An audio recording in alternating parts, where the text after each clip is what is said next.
हाँ जी, raise your hand and ask your questions. Last we had discussed up to question number 24.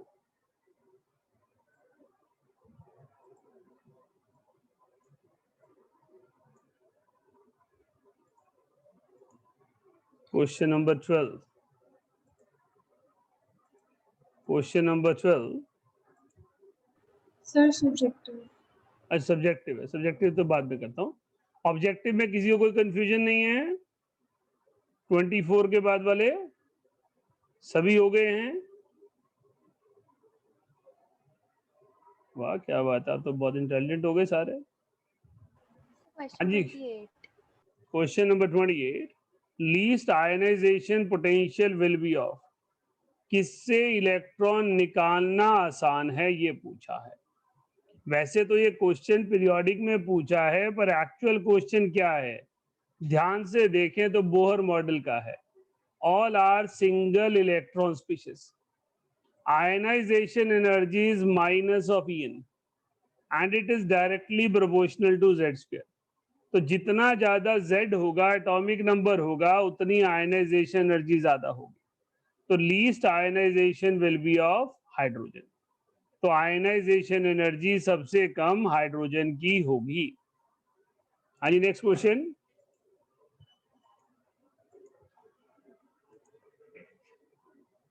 चले फिर 12th subjective पर, जब कोई और नहीं है आप लोगों का। Question number 12, ionisation energy of lithium and first electron affinity of chlorine is given. Calculate delta H in kilojoule per mole. इस क्वेश्चन को ही टारगेट करके आप आंसर लिख लीजिए, क्योंकि इलेक्ट्रॉन अफिनिटी वैसे आपने टर्म अभी तक नहीं पढ़ी है। राइट, लिखिए, electron affinity is the energy released, electron affinity is the energy released when electron is added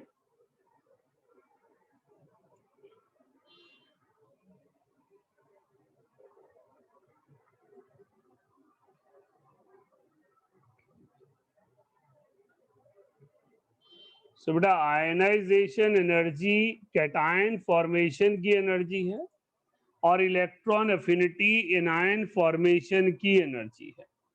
यहां पर ये जानना जरूरी है कि electron affinity electron gain enthalpy का पुराना नाम है।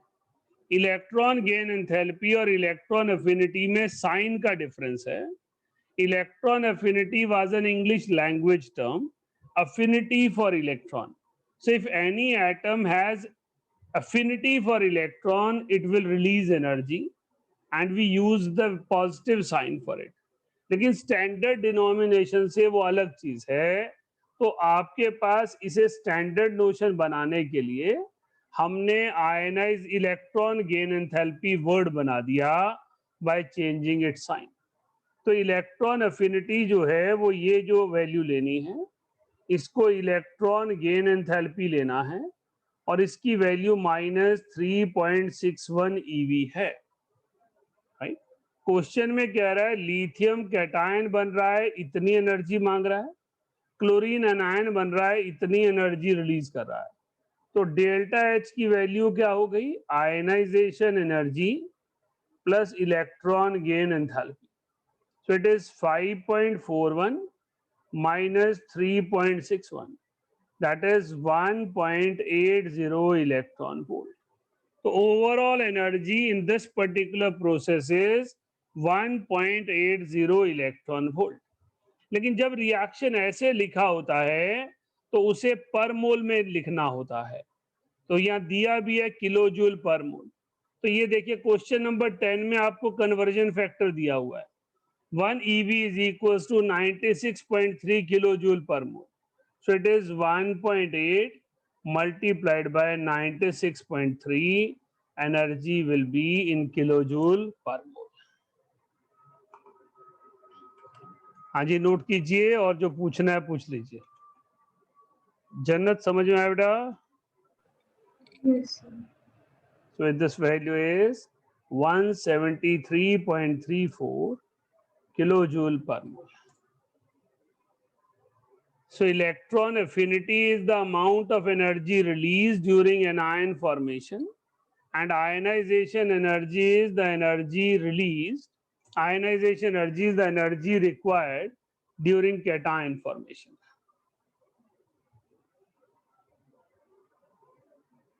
हाँ जी, यहाँ तक समझ आ गया? चलो क्वेश्चन नंबर 2 की तरफ। दो बच्चों ने 2 पूछा है, सब्जेक्टिव। इरेज कर दूं? Yes, sir. Question number 2, subjective. How many chlorine atoms will be ionized?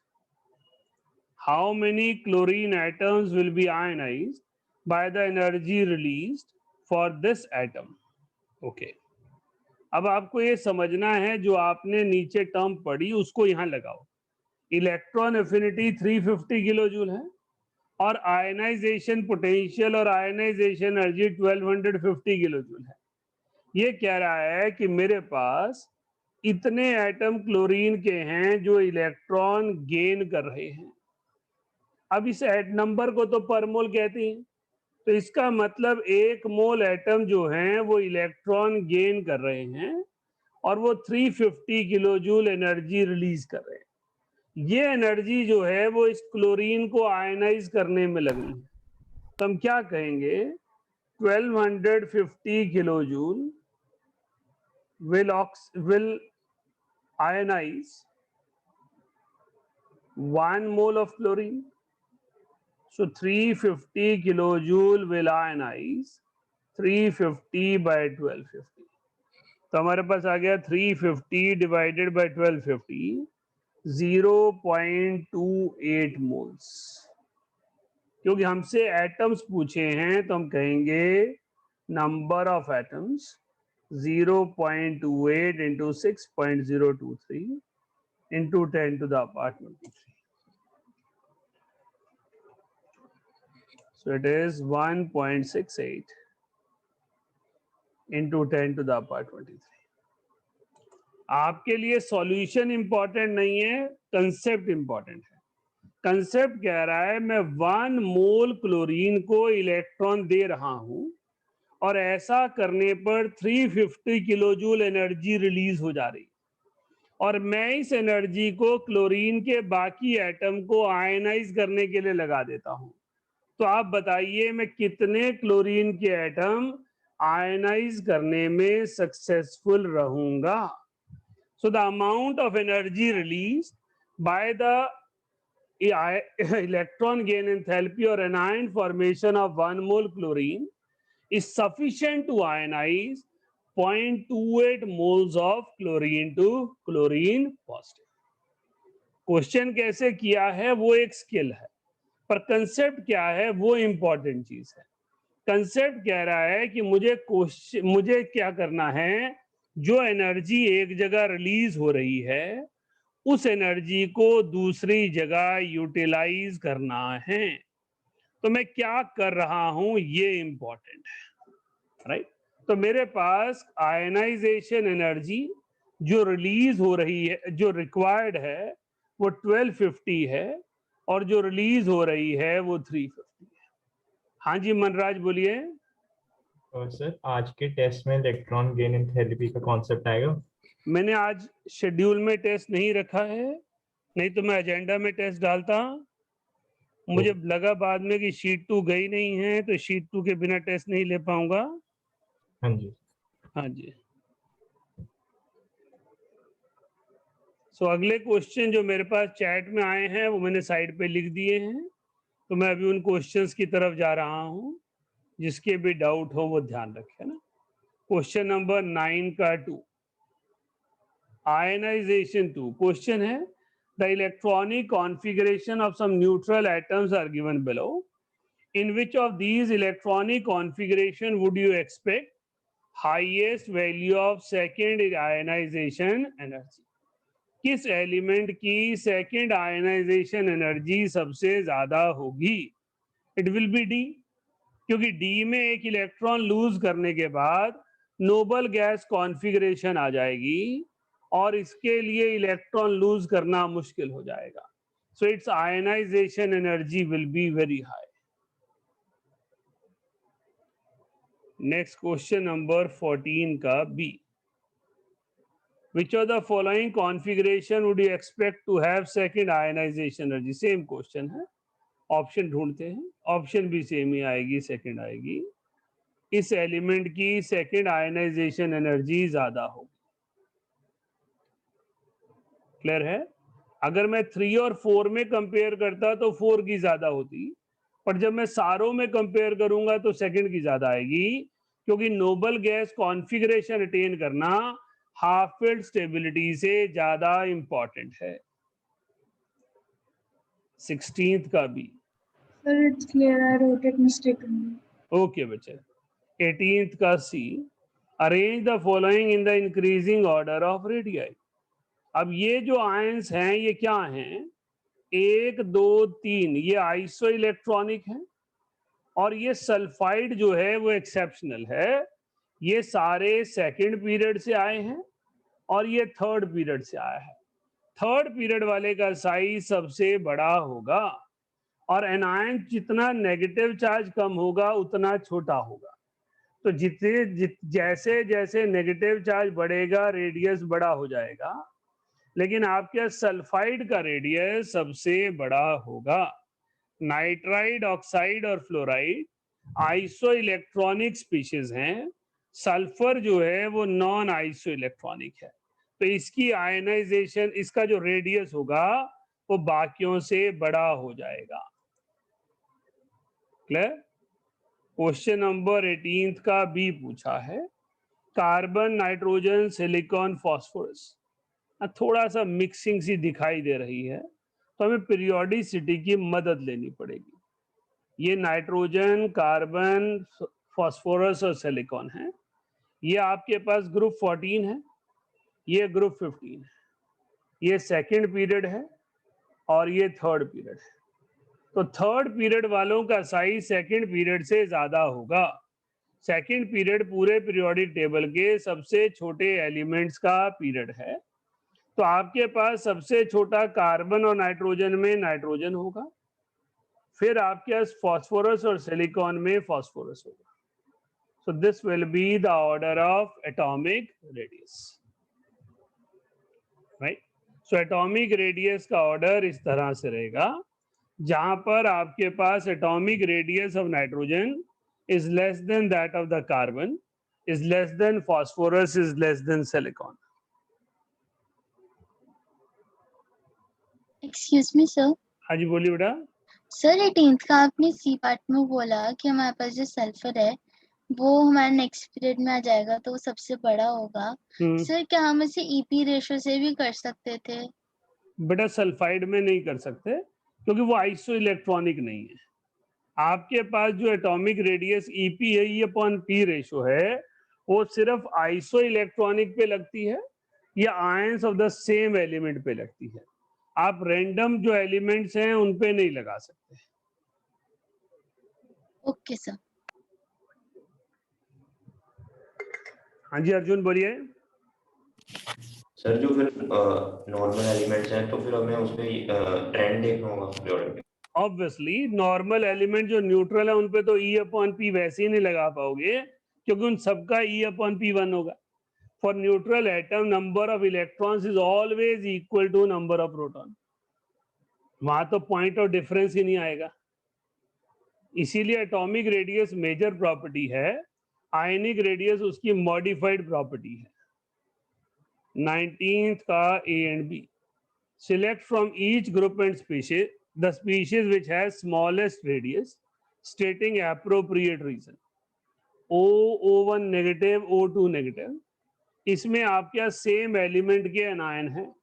During anion formation radius of atom increases because electron number increases, proton remain constant. तो फर्स्ट में सबसे छोटा ऑक्सीजन है.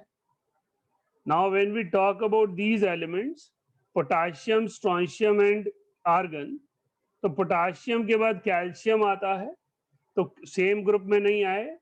इसके पास 18 इलेक्ट्रॉन है, इसके पास 18 है, इसके पास 18 नहीं है. ये तो आपके पास 36 वाला है, तो आपके पास इसका रेडियस जो होगा वो बड़ा होगा।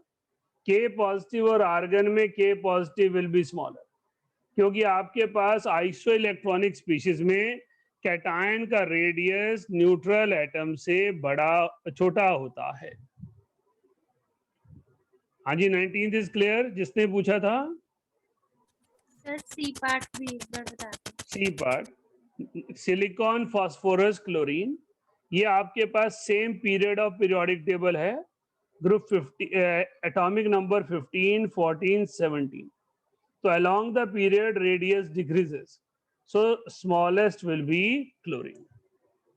C में तो सारे नॉर्मल एलिमेंट थे और सारे सेम पीरियड को बिलोंग करते हैं, तो रेडियस में आपको सिर्फ एक ट्रेंड लगाना है, left to right it decreases.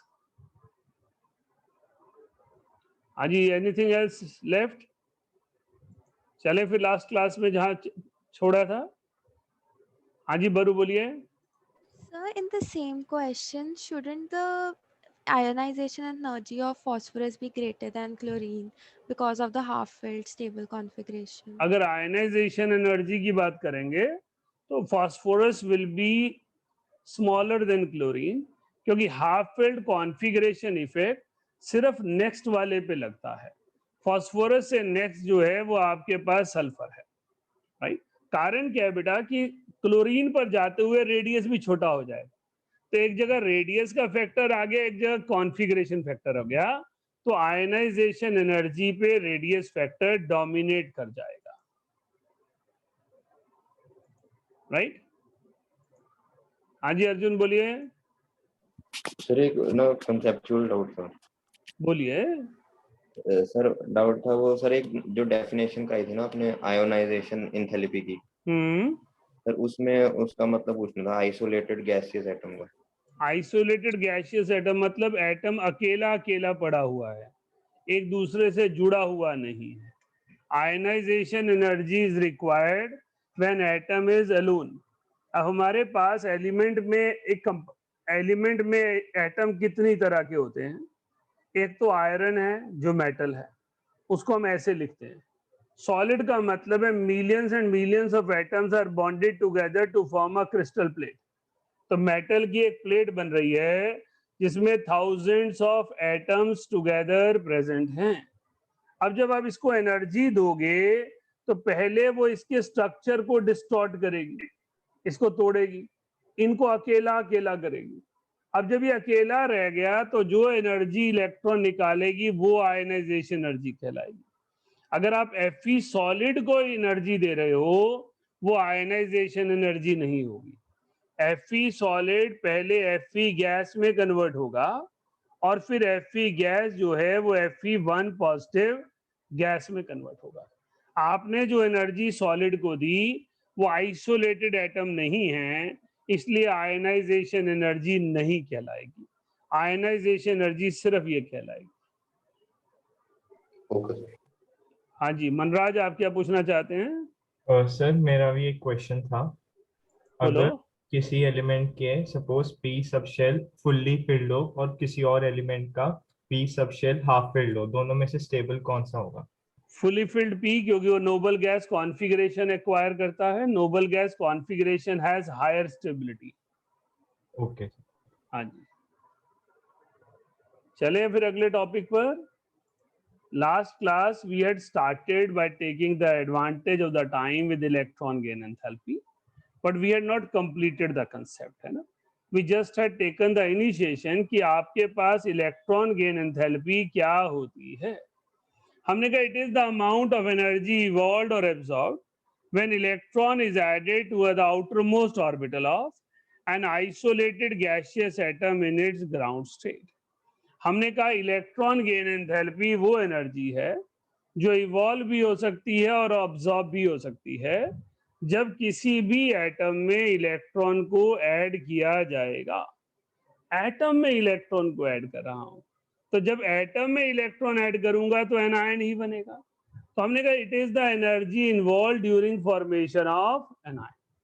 तो कैटायन फॉर्मेशन में जो एनर्जी है उसे आयनाइजेशन एनर्जी कहते हैं, और एनायन फॉर्मेशन में जो एनर्जी है उसे इलेक्ट्रॉन गेन एंथैल्पी कहते हैं।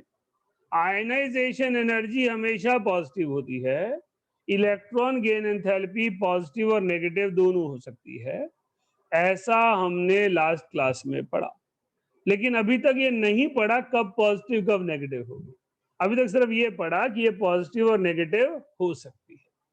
इसके बाद हमने पढ़ा कि अगर कोई एलिमेंट पॉलीवेलेंट एनायन बनाता है तो जैसे सक्सेसिव आयनाइजेशन एनर्जी थी वैसे ही सक्सेसिव इलेक्ट्रॉन गेन एंथैल्पी होगी, एक के बाद एक इलेक्ट्रॉन ऐड करना पड़ेगा।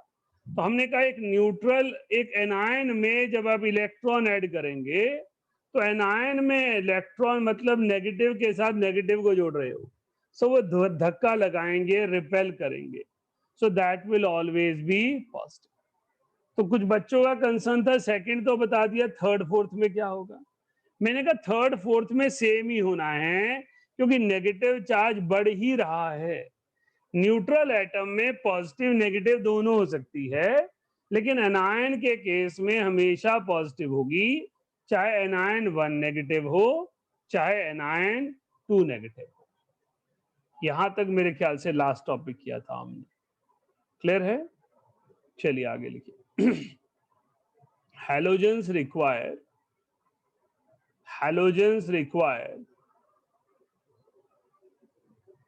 only one electron to acquire. Halogens require only one electron to acquire noble gas configuration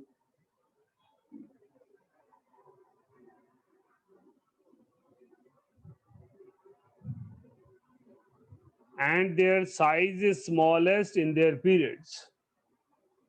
And their size is smallest in their periods.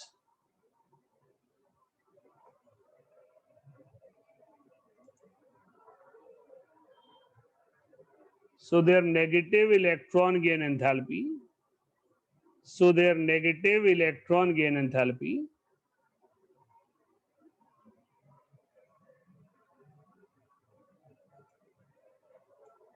is highest in their respective periods.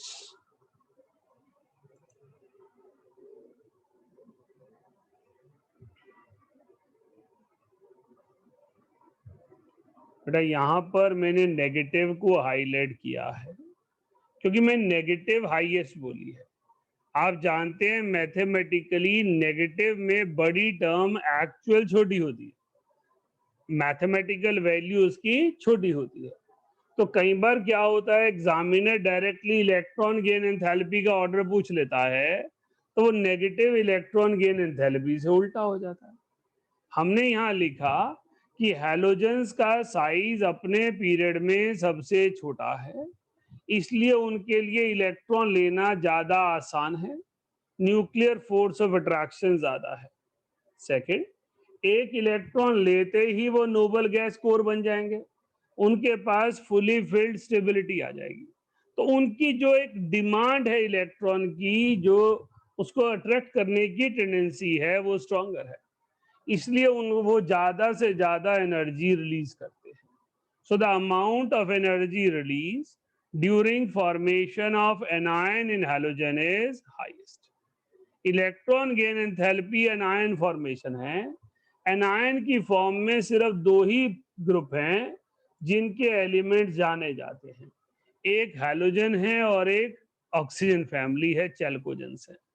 तो चैल्कोजेंस और halogens जो हैं वो सबसे ज्यादा negative electron gain enthalpy show करने चाहिए, लेकिन हैलोजन के पास टेंडेंसी ऑक्सीजन फैमिली से चैल्कोजेन से ज्यादा है। रीजन, हैलोजन का साइज ऑक्सीजन से छोटा है और उसको एक ही इलेक्ट्रॉन चाहिए, ऑक्सीजन फैमिली को 2 इलेक्ट्रॉन चाहिए। क्लियर हो गया? लिखिए आगे। On moving down the group, negative electron gain enthalpy decreases. On moving down the group, negative electron gain enthalpy decreases.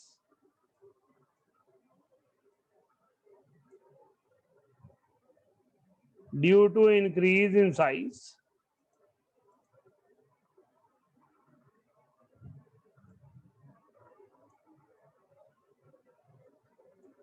तो हम कह रहे हैं कि डाउन द ग्रुप जाते हुए नेगेटिव इलेक्ट्रॉन गेन एंथैल्पी कम हो जाती है क्योंकि साइज बड़ा हो जाता है, इलेक्ट्रॉन को खींचने की कैपेसिटी एटम की पुअर हो जाती है, इसलिए उसकी नेगेटिव इलेक्ट्रॉन गेन एंथैल्पी कम हो जाती है। नेक्स्ट लाइन में लिखिएगा, atoms of elements of second period, atoms of elements of second period have exceptionally small size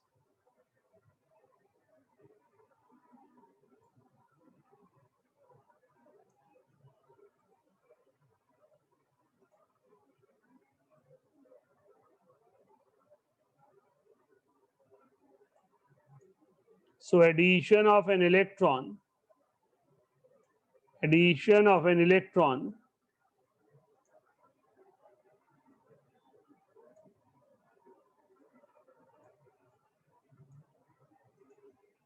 involves interelectronic repulsions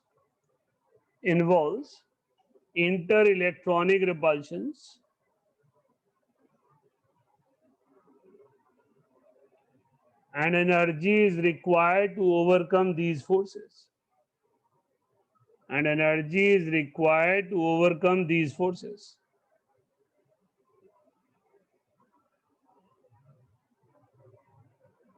Which results in decreasing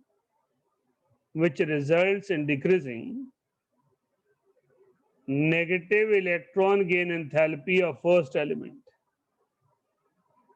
Negative electron gain enthalpy of first element. क्या कहना चाहते हैं हम, ध्यान से सुनिएगा। हमने कहा जो फर्स्ट एलिमेंट है हर ग्रुप का वो बहुत छोटा है साइज में, ऑक्सीजन, फ्लोरीन, नाइट्रोजन, तो चार्ज डेंसिटी ज्यादा हो जाती है। जब छोटे स्पेस में ज्यादा चीज आती है तो डेंसिटी ज्यादा हो जाती है, तो चार्ज डेंसिटी इज हाई। तो जब बाहर से इलेक्ट्रॉन ऐड करोगे तो वो रिपेल होगा क्योंकि अंदर स्पेस की कमी है। तो वो चाहता तो है इलेक्ट्रॉन गेन करना, लेकिन रिपल्शन उसे मैनेज नहीं करने दे रही। तो जो वो एनर्जी रिलीज कर रहा है उसमें से कुछ पार्ट एनर्जी एब्जॉर्ब हो जा रही है उन रिपल्शंस को ब्रेक करने, राइट। फॉर एग्जांपल हमने फ्लोरीन की जो नेगेटिव इलेक्ट्रॉन गेन एंथैल्पी लिखी है वो 333 किलोजूल लिखी है, लेकिन एक्चुअल इसने अराउंड 380 370 किलोजूल रिलीज की होगी।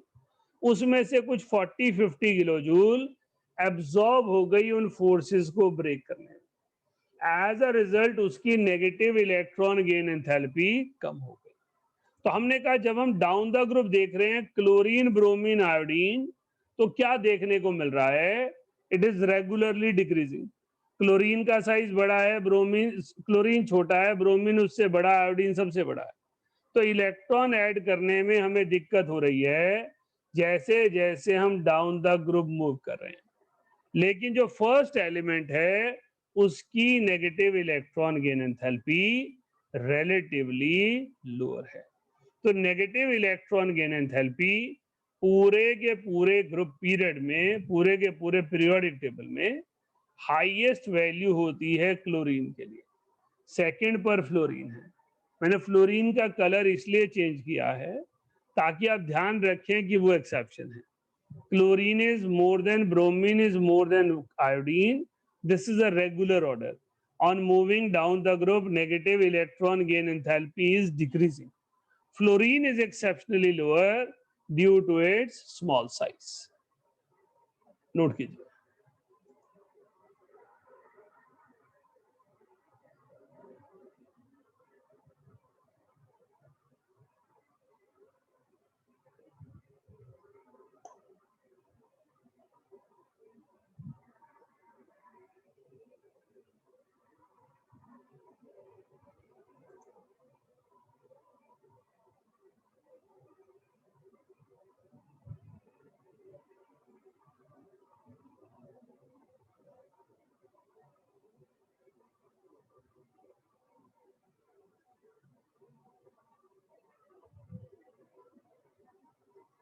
हाँ जी जन्नत।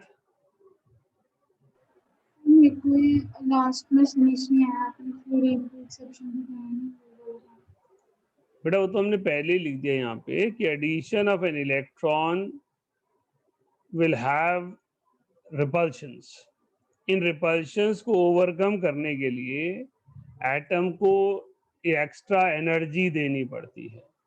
सो आपके पास जो second period of periodic table है उसके एलिमेंट्स की electron gain enthalpy lower negative है because it is difficult to add an extra electron. तो ओवरऑल जो एनर्जी रिलीज होनी है वो कम हो जाएगी, राइट। हम जब इलेक्ट्रॉन को एनर्जी दे रहे हैं तो हम क्या लिखते हैं, एक्सप्रेशन क्या लिखते हैं? हम कहते हैं there is an element m, we provide an electron, m negative is form.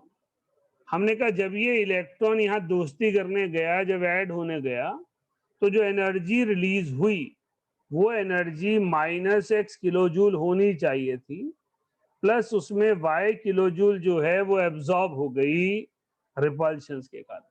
तो जो ओवरऑल एनर्जी आपको मिली बाहर, जो आउटकम मिला वो वीक हो गया। So overall energy release when electron is added is less than actual energy which was expected. हाँ जी जन्नत।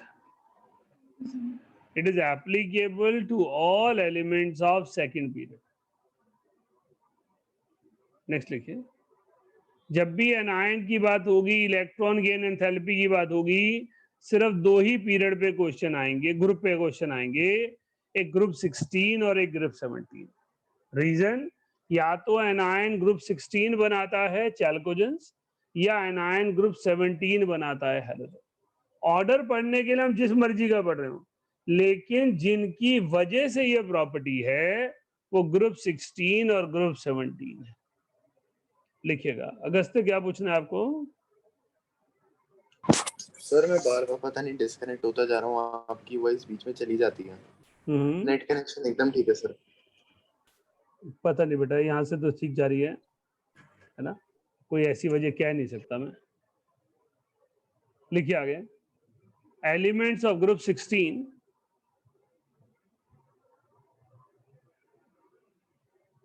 have lower negative electron gain enthalpy, have lower negative electron gain enthalpy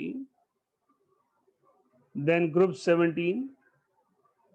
sir please repeat कर दीजिए। Elements of group 16 have lower negative electron gain enthalpy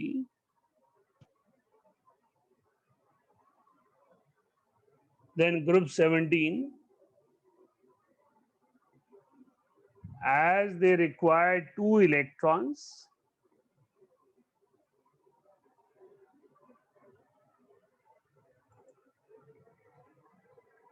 to attain noble gas configuration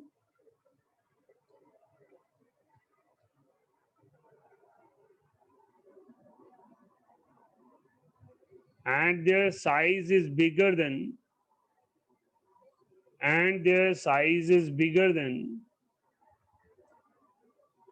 elements of group 17.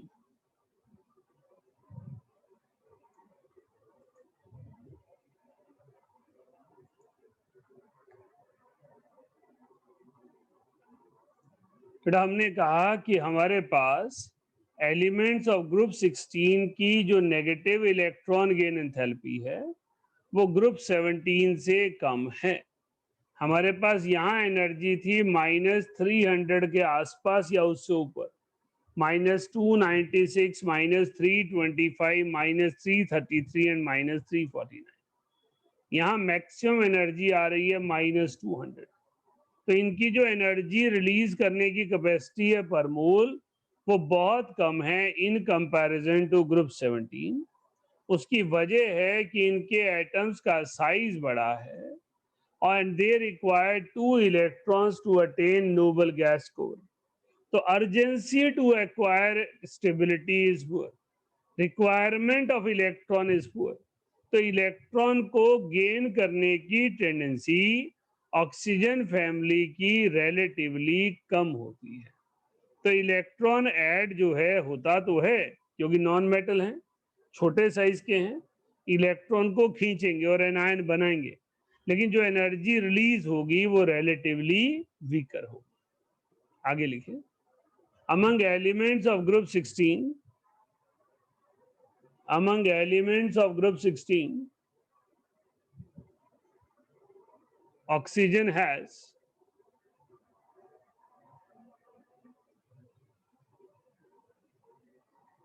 least electron gain enthalpy.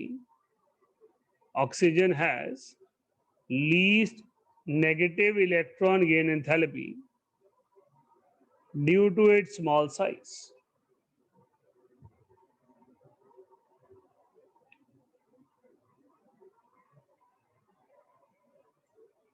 तो बेटा oxygen की negative electron gain enthalpy सिर्फ किससे कम थी? Fluorine की, chlorine से, लेकिन ऑक्सीजन की अपने ग्रुप में सबसे पीछे।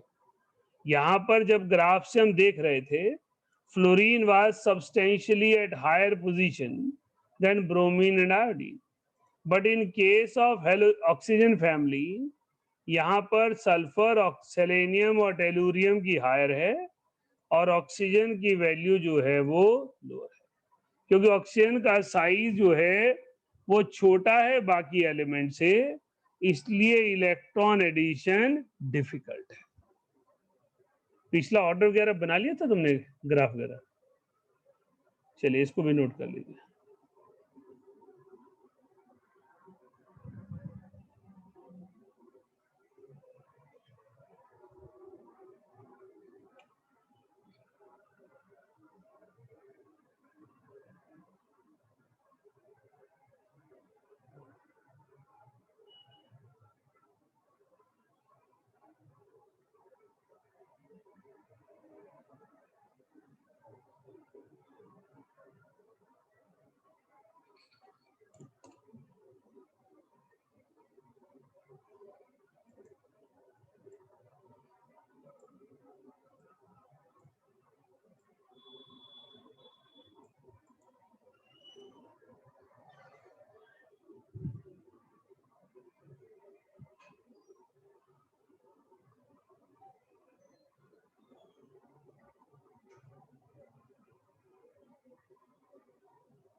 राइट, तो हमने यहाँ पर जो अभी तक समझा सबसे ज्यादा क्वेश्चन उसी पर है।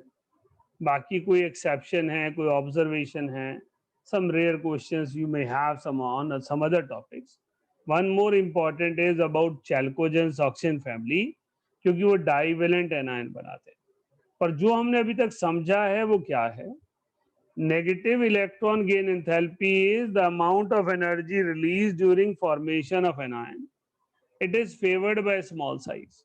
So it increases on moving along the period and decreases on moving down the group. An exceptional behavior is observed by elements of second period because of their very small size. Small size से फर्क क्या पड़ता है? The amount of energy required to add electron, which decreases overall energy released.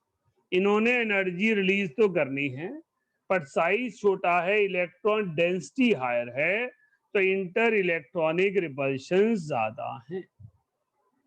Right, next लिखिए, group 16 के बारे में ही है। These elements form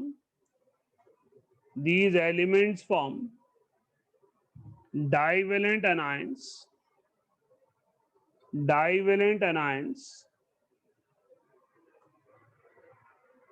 and formation of such anions require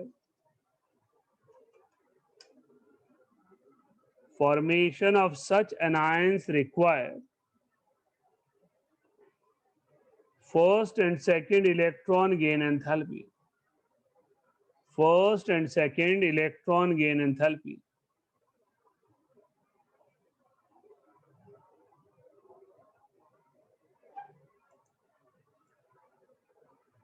second electron gain enthalpy is always positive. Second electron gain enthalpy is always positive, and it has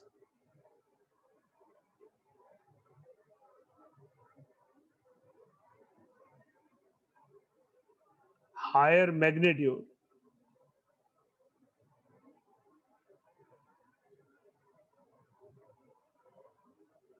Which means overall energy is required. Overall energy is required for formation of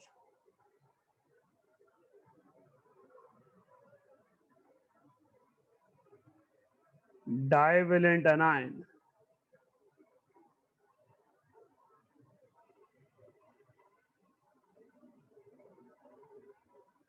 Divalent anion. थोड़ा हम कह रहे हैं कि जब कोई भी element polyvalent anion बनाएगा तो नेक्स्ट इलेक्ट्रॉन ऐड करने पर एनर्जी रिक्वायर्ड ही होगी। हमारे पास ऑक्सीजन और सल्फर दोनों के केस में जो सेकंड इलेक्ट्रॉन की एडिशन है उस पर एनर्जी रिक्वायर्ड होनी ही होनी है, और उसका जो मैग्नीट्यूड है वो फर्स्ट इलेक्ट्रॉन से बहुत ज्यादा है। ऑक्सीजन के केस में फर्स्ट इलेक्ट्रॉन एडिशन पर -141 किलोजूल एनर्जी रिलीज होनी है और सेकंड पे 780 एब्जॉर्ब होनी। तो overall energy is absorb and its value is 639 kilojoule. Here this value is 390 kilojoule per mole.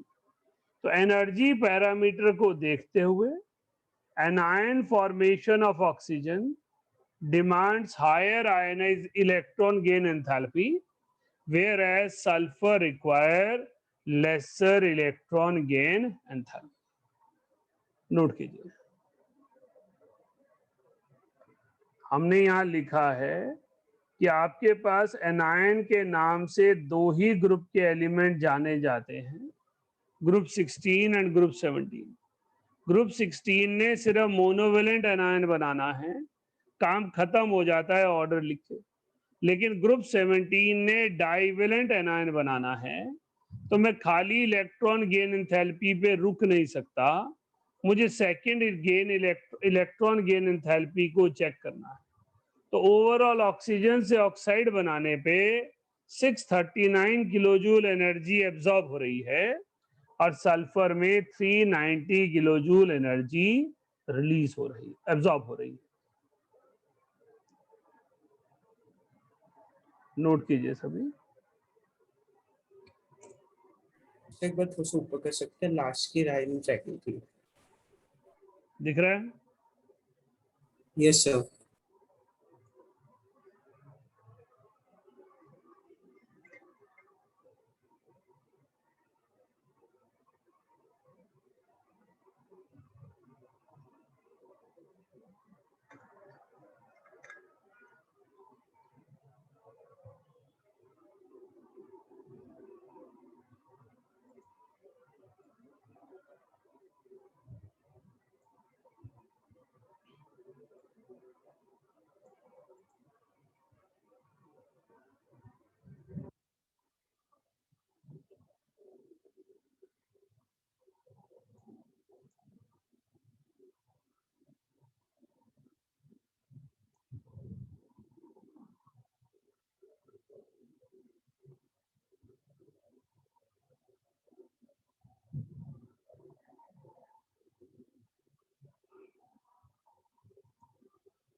Sir. हाँ जी सर, ये वाला आप दोबारा एक्सप्लेन कर सकते हैं कि why second electron gain enthalpy is positive? Definitely कर देते हैं। अर्जुन आप बताइए, आप क्या पूछना चाहते हैं? सर मैं पूछ रहा था कि जैसे जब हम इलेक्ट्रॉन जब गेन होता है किसी एटम में तो जो एनर्जी सप्लाई करते हैं तो सर वो हम करते हैं मतलब देखो अगर हम कि बनवा रहे हो तो हम करेंगे, अगर एलिमेंट खुद कंपाउंड बना रहे हैं तो कंपाउंड करेंगे। हम जब एक चैप्टर पढ़ते हैं 11th में, जो पहले 3 चैप्टर हैं एटॉमिक पीरियोडिक बॉन्डिंग, ये एक दूसरे में ना फ्लो करते हैं, मतलब पाइपलाइन से जुड़े हुए हैं। एटॉमिक स्ट्रक्चर की कनेक्टिविटी पीरियोडिक में कहाँ बनती है? ऑफ-बो प्रिंसिपल में। ऑफ-बो प्रिंसिपल आते आते हम पीरियोडिक टेबल पढ़ना शुरू कर देते हैं। इसी तरह भी हमने क्या पढ़ा है? कैटायन और anion.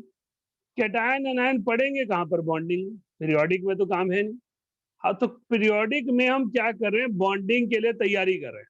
We are going to welcome the bonding chapter. First day we will interact ourselves with ionic bond, and ionic bond means cation and anion will be form. तो यहाँ पर हम कैटायन और एनायन बनने में क्या energy changes आएंगे उनको स्टडी कर रहे हैं। अब वो एनर्जी चेंजेस कहाँ से आएंगे? अभी तक हम आइसोलेटेड पढ़ रहे हैं, लेकिन रिएक्शंस में कैसे आते हैं वो हम अगले चैप्टर में पढ़ेंगे। राइट अर्जुन? अभी Yes, हम sir. तो आइसोलेटेड कंसेप्ट पढ़ रहे हैं, अलग अलग पढ़ रहे हैं। कोई एटम इलेक्ट्रॉन ले रहा है, कोई दे रहा है, लेकिन एक दूसरे से क्या कर रहे हैं उसके बारे में हम कुछ भी नहीं जान रहे हैं। हम कह रहे हैं हमने सिस्टमैटिक लर्निंग बनाने के लिए कंसेप्ट क्या तैयार किया। अब एक बार समझ लेते हैं सामने क्या लिखा हुआ है। देखिए, मैंने आपको कहा कि electron gain enthalpy is the energy involved during formation of anions. Ionic compounds are very few, and most of the ionic compounds have polyatomic cation and anion. Very few have monoatomic cation and anion. और जब monoatomic cation anion की बारी आती है तो सबसे ज्यादा compound halogens के, because halides have halogens have highest negative electron gain enthalpy. Halogen के बाद जिस एलिमेंट, जिस पर्टिकुलर ग्रुप के एनायन जाने जाते हैं वो चैल्कोजेंस हैं, ग्रुप 16 है। चैल्कोजेंस में भी 2 एलिमेंट प्रोमिनेंट रहते हैं जो सामने स्क्रीन पे लिखे हैं, ऑक्सीजन और सल्फर। तो जब हम इलेक्ट्रॉन गेन एंथैल्पी पढ़ रहे थे तो हमारी क्यूरियोसिटी भागी कि ये एनायन बनने वाले हैं अगले चैप्टर में, तो लेट चेक करते हैं इनके एनायन कैसे दिखेंगे। तो हमने कहा इन्होंने डाइवेलेंट एनायन बनाने हैं जो ब्लू कलर से लिखे हैं। O+2 electron give rise to O2 negative and sulfur +2 electron give rise to sulfide। अब हमने लास्ट क्लास में पढ़ा और आज की क्लास के भी स्टार्टिंग में पढ़ा कि जब पहला इलेक्ट्रॉन ऐड करेंगे किसी नॉन मेटल में तो वो एनर्जी रिलीज करेगा क्योंकि उसे इलेक्ट्रॉन चाहिए। लेकिन सेकंड इलेक्ट्रॉन एनायन पर ऐड कर रहे हो, anion is negative, electron is negative, so they repel each other. When they repel each other energy is required. मैंने लास्ट क्लास में समझाया था, क्लास में किसी 2 बच्चे का एग्जांपल लेके कि अगर मैं तुम्हें बिठाना चाहूँ और तुम मान ना रहे हो तो मुझे डांटना पड़ेगा, मुझे फोर्स लगानी पड़ेगी। इसी तरह इलेक्ट्रॉन को मैं O नेगेटिव में ऐड करना चाह रहा हूँ, O पर नेगेटिव चार्ज है, इलेक्ट्रॉन पे नेगेटिव चार्ज है, वो धक्का मारेंगे, रिपेल करेंगे। सो अगर मुझे उन्हें ऐड करना जरूरी है तो मुझे एनर्जी देनी पड़ेगी। मुझे देनी पड़ेगी का मतलब है या तो मैं बाहर से दे रहा हूँ या रिएक्शन के दौरान किसी और रिएक्शन से आ रही है और इसमें एब्जॉर्ब हो जा रही है।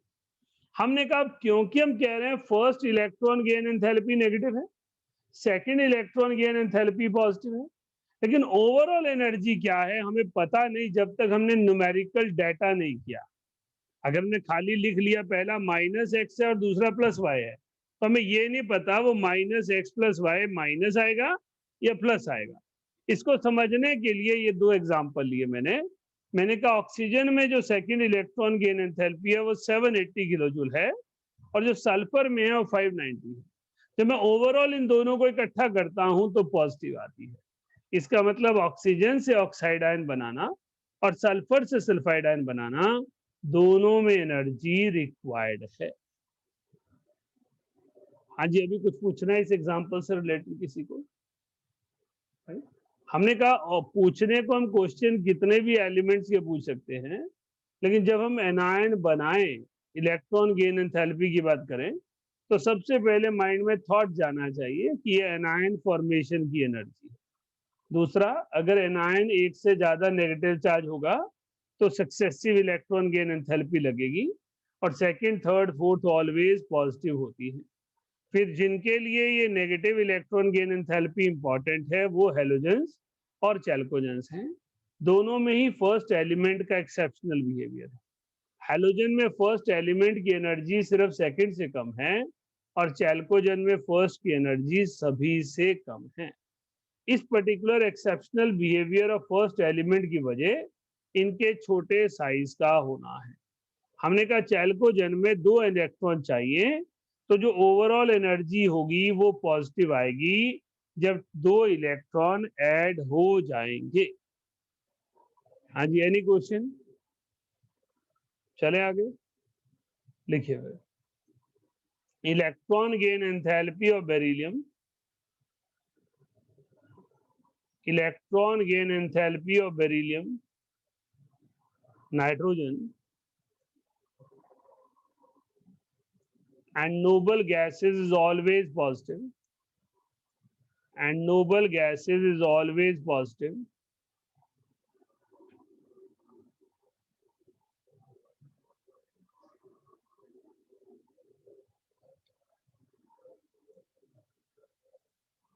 As they have stable configuration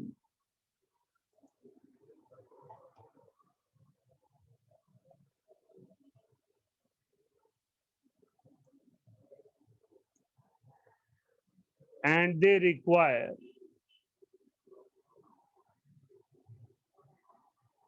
energy for addition of electrons.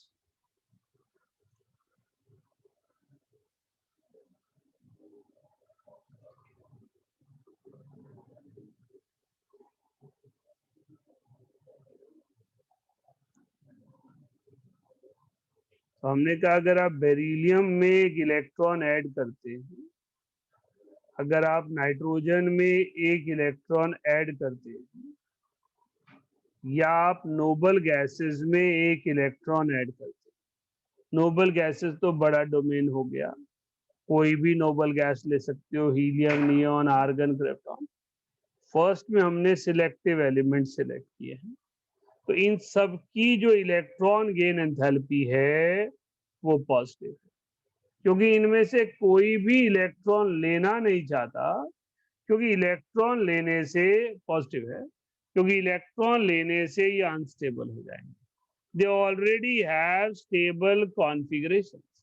तो कोई भी एलिमेंट स्टेबल कॉन्फ़िगरेशन से अनस्टेबल कॉन्फ़िगरेशन में क्यों जाना चाहेगा? तो उसकी जो नेचुरल अर्जेंसी है इलेक्ट्रॉन के लिए वो 0 है, वो इलेक्ट्रॉन की डिमांड नहीं कर रहा। तो आपने लास्ट क्लास में लिखा था electron gain enthalpy can be negative और पॉजिटिव। तो मेन एलिमेंट्स के लिए नेगेटिव होती है, कुछ एलिमेंट हैं जो स्टेबल कोर के साथ है, इनके लिए पॉजिटिव होती है। एक लाइन और लिखिएगा, फिर इसको लिखिएगा। Earlier electron affinity was used, earlier electron affinity was used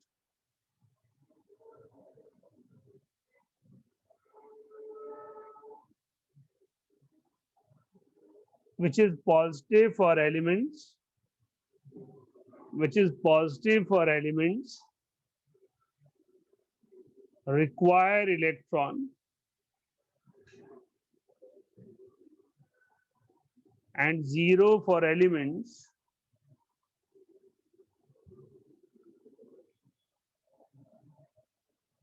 which do not require electrons.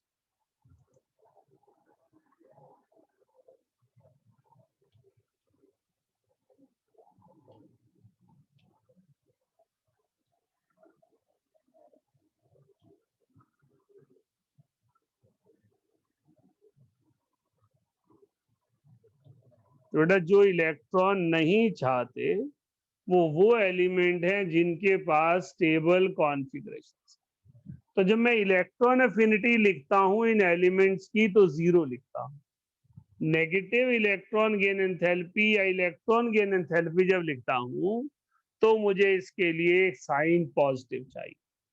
Basically electron affinity was a general English language term. जो इलेक्ट्रॉन लेना चाहता है उसकी अपनी नेचुरल अर्ज है इलेक्ट्रॉन के लिए, तो इसलिए वो एनर्जी रिलीज करेगा क्योंकि उसको चाहिए, और जिसे नहीं चाहिए वो क्या करेगा इलेक्ट्रॉन का, तो जीरो हो गया। लेकिन थर्मोडायनेमिक्स जो है वो एक स्टैंडर्ड हीट चेंज स्टडी करने का तरीका है, उसमें या तो नेगेटिव होता है या पॉजिटिव होता है। तो वो कहता है कि जो एटम इलेक्ट्रॉन नहीं लेना चाहता हम जबरदस्ती तो दे सकते हैं ना, अगर हम जबरदस्ती देंगे तो पॉजिटिव हो जाएगा। तो नेचुरल टेंडेंसी नहीं है उसकी इलेक्ट्रॉन लेना, accepted, so we have to give energy in order to give electron. तो इलेक्ट्रॉन गेन एंथैल्पी इन एलिमेंट्स की पॉजिटिव होती है और इलेक्ट्रॉन एफिनिटी इन एलिमेंट्स की जीरो होती है। तो अगर कोई पूछे ओल्डर वर्जन 2006 से पहले, 2006 में IUPAC ने मॉडिफाई किया और इलेक्ट्रॉन एफिनिटी को इलेक्ट्रॉन गेन एंथैल्पी बना दिया। तो इलेक्ट्रॉन एफिनिटी 2006 से प्रीवियस ईयर क्वेश्चंस में आता है तो इलेक्ट्रॉन एफिनिटी ही आता है। आज भी आपके पास कई टीचर उसी सिस्टम से चलते हैं, तो कई बार वो बुक्स में डाल देते हैं क्वेश्चन इलेक्ट्रॉन एफिनिटी। तो electron affinity basically electron gain enthalpy, ये इसी एक कारण था हमारे असाइनमेंट में भी इलेक्ट्रॉन एफिनिटी के कुछ क्वेश्चन थे आपके पास, ये लिखा था। तो इलेक्ट्रॉन एफिनिटी जो है वो एनर्जी है जो एफिनिटी के कारण रिलीज होनी है। तो इलेक्ट्रॉन एफिनिटी और इलेक्ट्रॉन गेन एंथैल्पी के साइन में डिफरेंस है। इलेक्ट्रॉन गेन एंथैल्पी नेगेटिव है तो इलेक्ट्रॉन एफिनिटी पॉजिटिव होगी, इलेक्ट्रॉन गेन एंथैल्पी पॉजिटिव है तो इलेक्ट्रॉन एफिनिटी नेगेटिव होगी। इन एलिमेंट्स की कोई एफिनिटी नहीं है कि इलेक्ट्रॉन लेना ही नहीं चाहते, इसलिए इनकी इलेक्ट्रॉन एफिनिटी जीरो है। राइट, नोट कीजिए। Excuse me sir. हाँ जी बोलिए। सर हम सिर्फ बेरिलियम, नाइट्रोजन और नोबल गैसेस क्यों नहीं, और भी तो इतने सारे एलिमेंट्स हैं जिनका सेम बेटा इलेक्ट्रॉन। जब हम बात करते हैं स्टेबिलिटीज की तो हम बात करते हैं मेनली S ब्लॉक और P ब्लॉक की। आपके पास बेरिलियम वो है जिसके छोटे साइज के कारण बहुत सारी प्रॉपर्टीज उसकी इंपॉर्टेंट हो जाती हैं, इसलिए बेरिलियम लेते हैं। बेरिलियम वैसे अपने ग्रुप में अकेला एलिमेंट तो है नहीं, जैसा आपने कहा उसके ग्रुप में और भी एलिमेंट है, कॉन्फ़िगरेशन तो पूरे ग्रुप की सेम होगी। एज अ रिजल्ट हम उसके ग्रुप की बात कर सकते हैं, लेकिन जनरली जो क्वेश्चन आता है वो इन्हीं पर आता है। नाइट्रोजन फैमिली में नाइट्रोजन की अपनी पॉजिटिव है, बाकी सारे एलिमेंट्स की नेगेटिव है, क्योंकि उसके पास छोटा साइज भी है, हाफ फील्ड स्टेबिलिटी भी है, वो इलेक्ट्रॉन लेता ही नहीं। इसके नीचे वालों का साइज बड़ा हो जाता है, स्टेबिलिटी फैक्टर में नॉन मेटेलिक कैरेक्टर आ जाता है, वो एनर्जी रिलीज कर देते हैं। पर इतनी सारी चीजें भी याद करोगे तो गड़बड़ कर दोगे, तो जो कंसेप्ट में सिखाना चाहता हूँ वो उलट पुलट हो जाएगी। Yes sir. राइट। तो बेटा हमारे पास इलेक्ट्रॉन गेन एंथैल्पी एक वो एनर्जी है जो एनायन फॉर्मेशन में रिलीज होनी है। अल्कली मेटल्स के पास भी नेगेटिव इलेक्ट्रॉन गेन एंथैल्पी है, लेकिन फिर भी वो एनायन नहीं बनाते, क्योंकि एनायन बनाना नेचुरली अलग बात है और थ्योरेटिकली अलग बात है। नेचुरली एनायन बनाने के लिए बहुत सारे फैक्टर हैं, और एक्सपेरिमेंटली थ्योरेटिकल वैल्यू निकालने के लिए तो सिर्फ कॉन्फ़िगरेशन है। ऑल अल्कली मेटल्स है one electron in their outer most orbital, एक और मिल जाएगा तो फुली फिल्ड हो जाएंगे, तो एनर्जी रिलीज कर देंगे। लेकिन हैं वो मेटल तो उनकी टेंडेंसी नहीं है, तो जो एनर्जी रिलीज होती है वो इतनी कम है कि बॉन्डिंग में काम नहीं आती। राइट, लिखिएगा।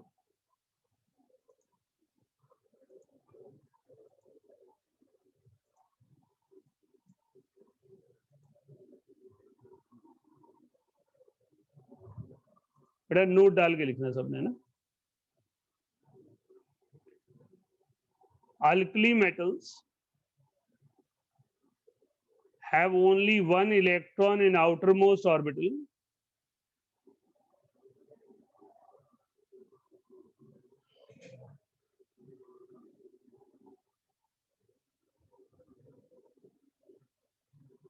So an electron can be added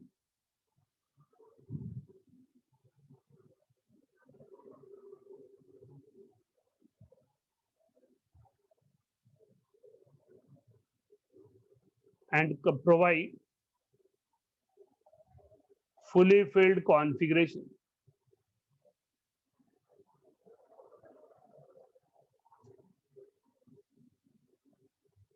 Their electron gain enthalpy is negative,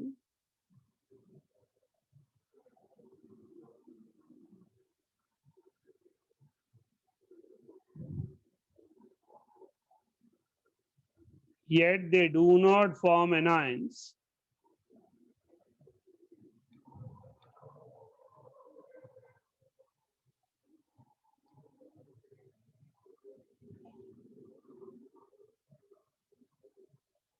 As energy released is very small.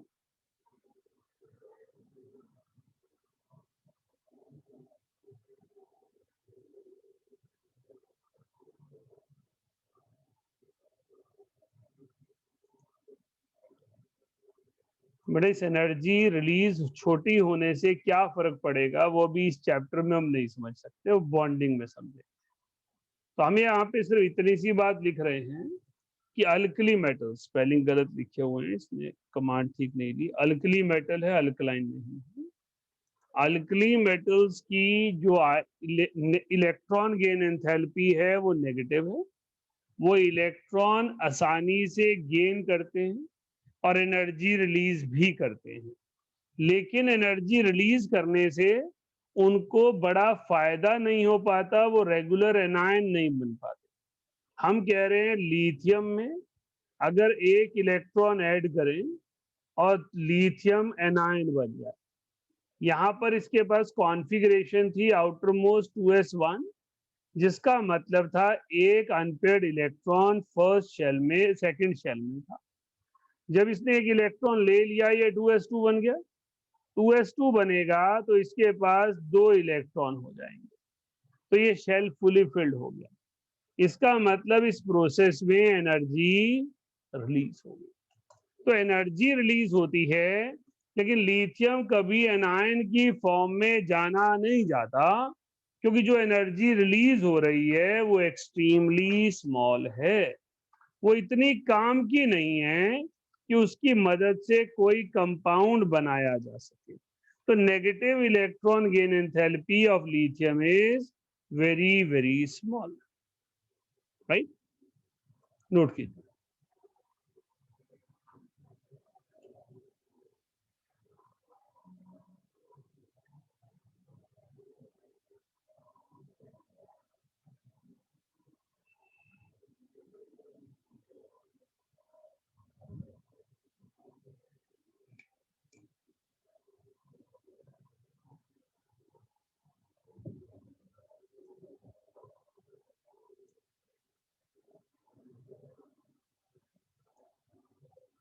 हाँ जी मनराज बोलिए।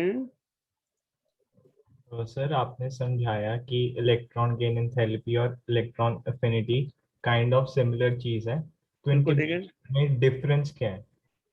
इनके बीच में डिफरेंस जो है वो कंसेप्ट का है कि एक जो है वो जनरल लैंग्वेज से डेवलप किया गया था और एक जो है वो थर्मोडायनेमिक पैरामीटर। थर्मोडायनेमिक पैरामीटर का मतलब हीट चेंज की स्टडी करने का पैरामीटर। एक कंसेप्ट है जो जस्ट कंसेप्ट है, इसी चैप्टर में छूट जाएगा, और एक वो पर्टिकुलर यूनिवर्सल साइन है जो किसी भी चैप्टर में लगाया जा सकता है। हमने कहा electron affinity was positive and electron was added and energy is released. This is against universal symbol of energy. जब किसी भी प्रोसेस में किसी भी जगह पर एनर्जी रिलीज होती है तो एनर्जी का साइन नेगेटिव होता है, क्योंकि रिलीज हो रही है, डिक्रीज हो रही है। इसलिए जो इलेक्ट्रॉन एफिनिटी के स्टैंडर्ड साइन कन्वेंशंस थे वो एप्रोप्रिएट नहीं थे। सेकंड, जो एलिमेंट नेचर में इलेक्ट्रॉन लेना नहीं चाहता उसकी इलेक्ट्रॉन एफिनिटी 0 थी। हमने कहा ठीक है लेना नहीं चाहता, पर कंसेप्चुअली मैं उसे जबरदस्ती इलेक्ट्रॉन दे तो सकता हूँ। तो हम उसे थर्मोडायनेमिकली सुटेबल बनाने के लिए हमने टर्म मॉडिफाई की, that is electron gain enthalpy. Thank you sir, अब थोड़ा क्लियर है। तो मैं ये कह सकता हूँ कि जो जिनकी टेंडेंसी है इलेक्ट्रॉन्स लेने की, उनकी इलेक्ट्रॉन एफिनिटी ज्यादा होगी। बिल्कुल ठीक है, कह सकते हो। Right, thank you sir. Okay बेटा। तो हमारे पास ये जो नोट डाल के लिखवाया है, ये इसलिए लिखवाया है कि इलेक्ट्रॉन नेगेटिव गेन एंथैल्पी या इलेक्ट्रॉन एफिनिटी बच्चों को लगता है सिर्फ नॉन मेटल की प्रॉपर्टी है, जैसा कि होनी भी चाहिए, लेकिन ऐसा नहीं है कि सिर्फ नॉन मेटल तक लिमिटेड है। एलिमेंट बहुत सारे हैं जो एनर्जी रिलीज करते हैं इलेक्ट्रॉन एडिशन पर, लेकिन वो एनर्जी बॉन्डिंग में काम नहीं आ पाती, इसलिए स्टडी नहीं करते। The amount of energy release during a process is not significant for bonding, इसलिए उसको हम यूज नहीं कर पा रहे। क्लियर हो गया? तो हम atomic radius, ionisation energy, ionic radius पढ़ चुके हैं। अब हम नेक्स्ट पीरियोडिक फंक्शन की तरफ जा रहे हैं जिसका नाम है इलेक्ट्रोनेगेटिविटी। तो लिखिएगा इलेक्ट्रोनेगेटिविटी।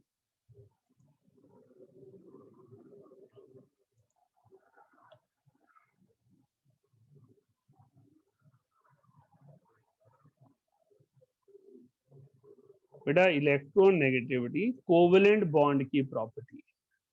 आपको पता ही होगा, इतनी जनरल नॉलेज तो सबकी होती है कि बॉन्ड दो तरह के होते हैं, कोवेलेंट बॉन्ड और आयनिक। आयनिक बॉन्ड में जो पीरियोडिक फंक्शन आएगा, जो ट्रेंड्स आएंगे, वो आयनाइजेशन एनर्जी और इलेक्ट्रॉन गेन एंथैल्पी के अराउंड आएंगे, और जो कोवेलेंट बॉन्ड में आएंगे वो इलेक्ट्रॉन नेगेटिविटी के अराउंड आएंगे। राइट, लिखिए, इसको डिफाइन करेंगे। It is the relative tendency of an atom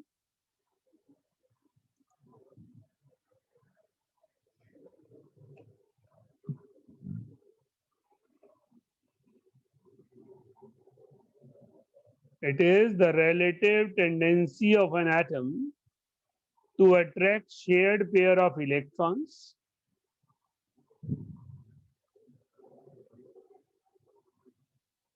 towards itself,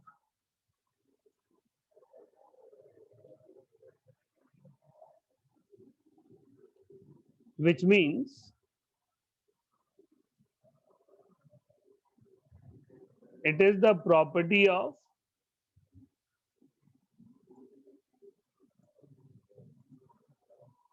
covalently bonded atoms.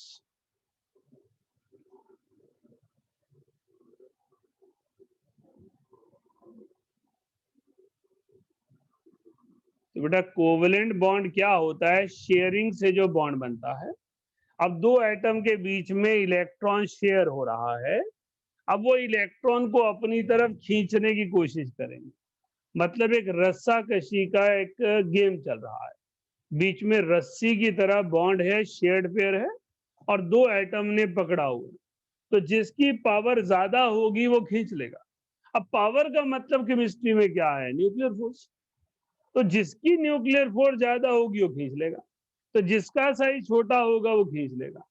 Electronegativity is tendency to attract shared pair.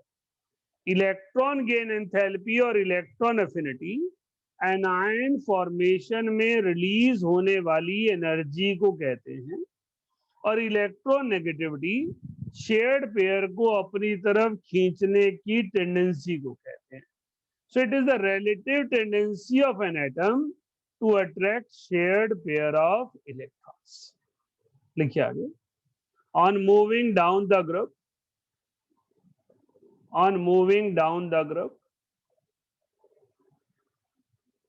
it decreases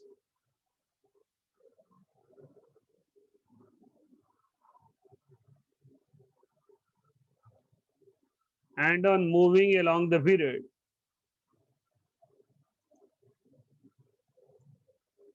it increases.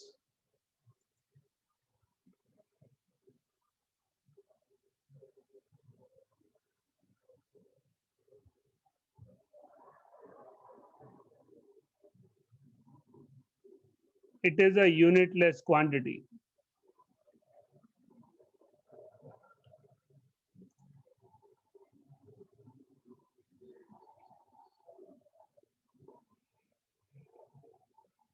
तो बेटा इलेक्ट्रॉन नेगेटिविटी यूनिटलेस है क्योंकि relative power है, एक दूसरे से कितने स्केल से ज्यादा होगा, इलेक्ट्रॉन खींचने की टेंडेंसी कितनी ज्यादा होगी। राइट, हमने कहा down the group size of atom बढ़ता है, तो इलेक्ट्रॉन खींचने की टेंडेंसी कम हो जाती है। Along the period size of atom छोटा होता है तो इलेक्ट्रॉन खींचने की टेंडेंसी ज्यादा हो जाती है। तो along the period electronegativity increases and down the group electronegativity decreases. आगे लिखिए, halogens have highest electronegativity. Halogens have highest electronegativity in their respective periods. In their respective periods,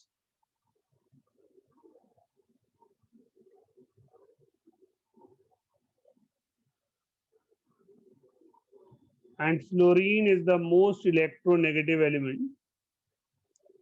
And fluorine is the most electronegative element of periodic table.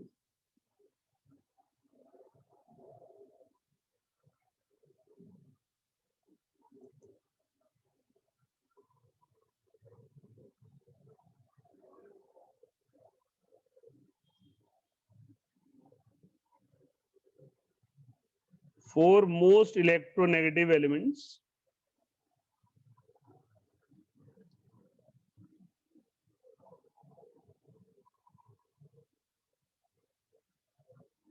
are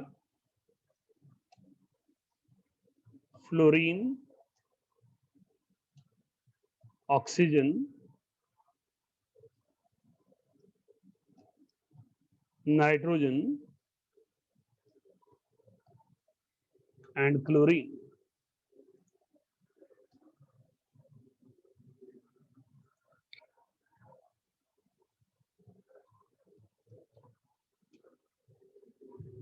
but electronegativity एक बहुत stronger tendency है। जब दो atom एक दूसरे के साथ bond बनाते हैं तो उस बॉन्ड की स्ट्रेंथ, उस बॉन्ड में पोलैरिटी आना, उस बॉन्ड के बहुत सारे कैरेक्टरिस्टिक्स इलेक्ट्रोनेगेटिविटी पे डिपेंड करते हैं। तो हमारे पास most electronegative element periodic table के ये चार, इनमें से सबसे इंपॉर्टेंट जो है ये पहले तीन हैं, जिनके लिए मैं कहता हूं आप इसको याद रखिए, FN, that is phone, right. तो FON जो है, जो फोन है, इसी ने सब कुछ करना। आजकल तो वैसे भी फोन ही सब कुछ है ना?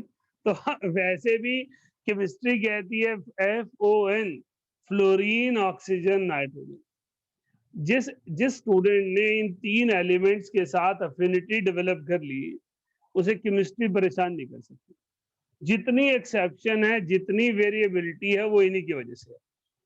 अब मैं इसको हाईलाइट इसलिए कर रहा हूं कि एक अच्छा केमिस्ट्री का स्टूडेंट इन तीन एलिमेंट्स को, एक कंपाउंड्स को देखते सार थॉट में आ जाता है कि कुछ अलग हो रहा होगा, because they are not usual elements, they have tendency to create some different behaviour, right. अगर आपके पास कोई नोबल गैसेस से कंपाउंड बनाता है तो अकेला फ्लोरीन, मतलब actual real compounds of xenon are formed only with fluorine, right. Fluorine को धक्का लगाकर जो ज़ीनॉन के साथ दोस्ती करके बैठ जाता है वो ऑक्सीजन है, राइट। तो xenon has ability to combine and form compound only with two elements of the entire periodic table, that is fluorine and oxygen. तो फ्लोरीन के पास कुछ एक्स्ट्राऑर्डिनरी टेंडेंसीज हैं। फ्लोरीन को most reactive element of periodic table कहते हैं। इसके reactions dark में होते हैं, एक्सेप्शनल पैटर्न फॉलो करते हैं। तो अगर हमें फ्लोरीन, ऑक्सीजन, नाइट्रोजन को देखते साथ एक्स्ट्रा थॉट दिमाग में घूमने लग जाएं तो हम मैच्योर स्टूडेंट ऑफ केमिस्ट्री हो गए। तो बॉन्डिंग चैप्टर पढ़ने के बाद, एस ब्लॉक पढ़ने के बाद एक बच्चे को फ्लोरीन, ऑक्सीजन, नाइट्रोजन समझ आने लग जाता है कि इनके बिहेवियर में ऐसा क्या है। लेकिन जर्नी स्टार्ट होती है इलेक्ट्रोनेगेटिविटी से, because they are most electronegative elements, right. तो आपके पास most electronegative elements of periodic table are fluorine, oxygen and nitrogen. To certain extent we take up chlorine. Chlorine is nearly equal. हम इसको exactly equal ये sign भी डाल सकते हैं, लेकिन मेरे पास सिंबल नहीं है, it is nearly equal, right, slightly greater रहता है but it is nearly equals nitrogen and chlorine. Nitrogen का छोटा साइज है इसलिए उसे एडवांटेज हो जाती है कि क्लोरीन से थोड़ी सी प्रॉपर्टीज सिग्निफिकेंटली हायर हो जाती है, राइट। नेक्स्ट लिखिए, it can be calculated, it refers to electronegativity है ना, it can be calculated by Mulliken scale,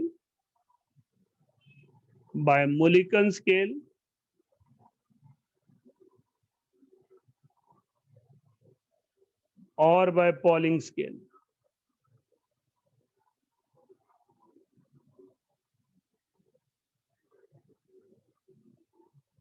हाँ जी, और क्या पूछना है आपको?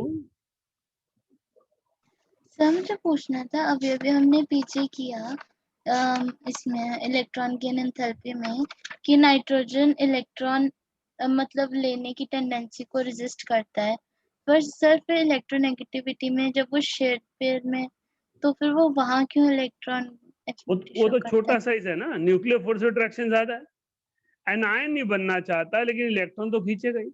छोटा साइज है, न्यूक्लियर फोर्स ऑफ अट्रैक्शन ज्यादा है, तो टेंडेंसी टू अट्रैक्ट इलेक्ट्रॉन ज्यादा है। इसका मतलब उसके पास कोवेलेंट कंपाउंड्स बनाने की कैपेसिटी ज्यादा है, राइट? Okay sir. हाँ जी अक्षत। सर एक बार आप इलेक्ट्रोनेगेटिविटी एक एग्जांपल से समझा दो। क्या, किस चीज का एग्जांपल? सर जैसे कोई मतलब पीरियोडिक टेबल से एग्जांपल इलेक्ट्रोनेगेटिविटी कैसे? मैं समझा नहीं बात को। इलेक्ट्रोनेगेटिव कैसे हैं? वो तो जो भी साइज छोटा होगा तो इलेक्ट्रोनेगेटिव होंगे ही। Left to right periodic table में साइज छोटा हो रहा है तो इलेक्ट्रोनेगेटिविटी बढ़ रही है। सेकंड पीरियड के सबसे छोटे एलिमेंट नाइट्रोजन, ऑक्सीजन, फ्लोरीन है, इसलिए इलेक्ट्रोनेगेटिविटी हाईएस्ट है। तो पीरियोडिक टेबल से कैसे समझाऊंगा, ये नहीं समझ पा रहा आपकी बात। सर नहीं, मैं एग्जांपल देता कि जैसे कोई एलिमेंट को लेके एग्जांपल बता सकते हो? किस चीज का एग्जांपल, वही तो जानना चाह रहे। एग्जांपल तो सामने लिखा हुआ है, fluorine, oxygen, nitrogen is an example that when we are moving left to right nitrogen to fluorine. हाँ जी सर आपने अभी बताया तो आगे समझ। चल बाद में समझ लियो, मुझे समझ नहीं आई तेरी बात, पहले मैं टॉपिक कंप्लीट कर दूं। मोलिकन स्केल लिखिए,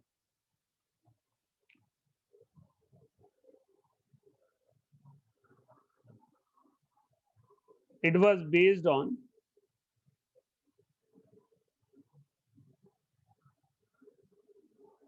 ionization energy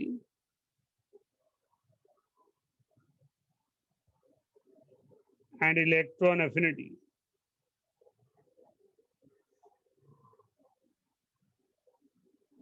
So please can you repeat?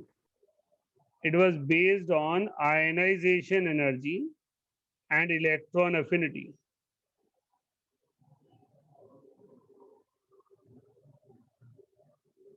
According to it, electronegativity of an element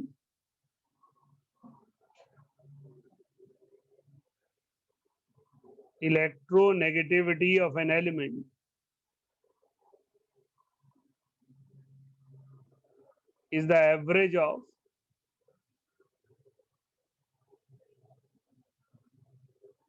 ionization potential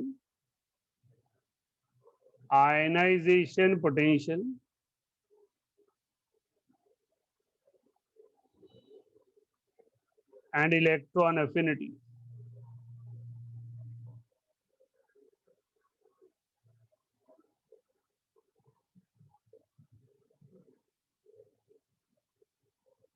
So what do we have to write after negativity of element is? Average of ionization potential and electron affinity.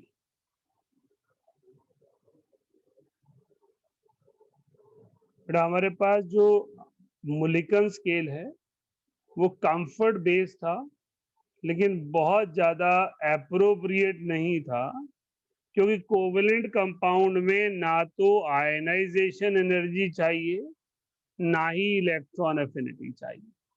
Mulliken scale कहता है कि ionization energy और electron affinity की जो average है वही हमारे पास electronegativity है। मीनिंग है कि जब ना एटम कैटायन बना पाए ना एनायन बना पाए तो कोवलेंट कंपाउंड बनाएगा और उसकी इस टेंडेंसी को उसने एवरेज कर दिया। अब आयनाइजेशन पोटेंशियल जो है अगर इलेक्ट्रॉन वोल्ट में गिवन है तो ये फॉर्मूला लगाएंगे। अगर मेरे पास आयनाइजेशन पोटेंशियल और इलेक्ट्रॉन एफिनिटी किलो कैलोरी पर मोल में गिवन है तो ये फॉर्मूला लगाएंगे। और when ionization potential and electron affinity kilojoule per mole में गिवन है तो ये फॉर्मूला लगाएंगे। तो हमारे पास वैल्यूज जो हैं वो कन्वर्जन बेस हैं कि how you can convert these values into each other. तो हमारे पास इलेक्ट्रॉन एफिनिटी और आयनाइजेशन पोटेंशियल के एवरेज को इलेक्ट्रोनेगेटिविटी कहा गया। ये जो x लिखा है इसको काय पढ़ते हैं, CHI, टेढ़ा सा x बनाते हैं। ये इलेक्ट्रोनेगेटिविटी का सिंबल है। Ionisation potential plus electron affinity by 2। अगर वो किलो कैलोरी में है तो 23.06 और किलो जूल में है तो 96.45। नोट कीजिए।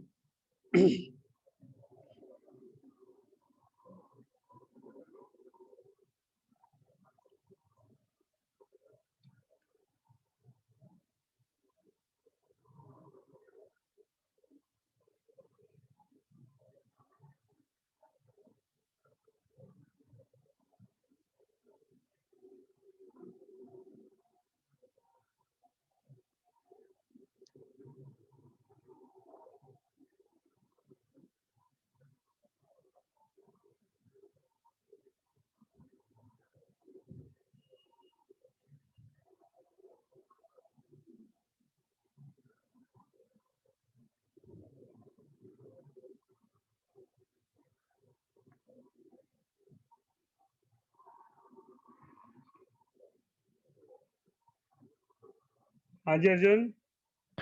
सर वैसे जो SI यूनिट है वो EV है?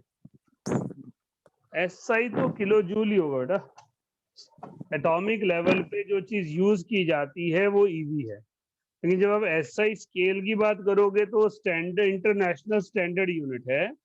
इंटरनेशनल स्टैंडर्ड यूनिट तो हमेशा जूल्स ही रहेगी। Okay sir. हाँ जी।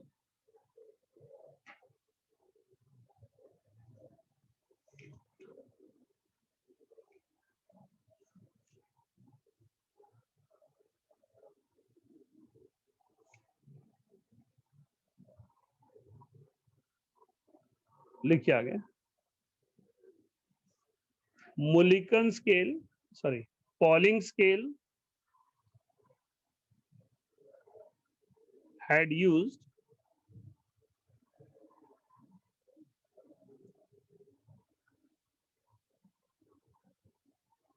bond dissociation energy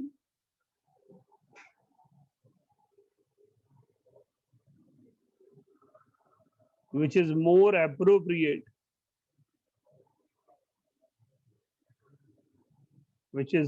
appropriate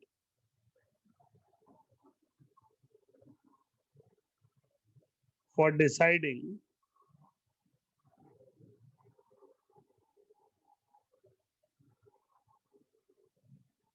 electronegativity.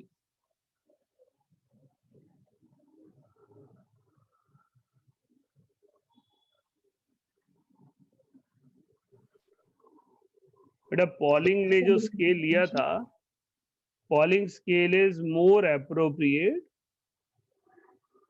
क्योंकि इसने बॉन्ड एनर्जी को क्राइटेरिया बनाया जो हमारे पास जो है मोर एप्रोप्रिएट है।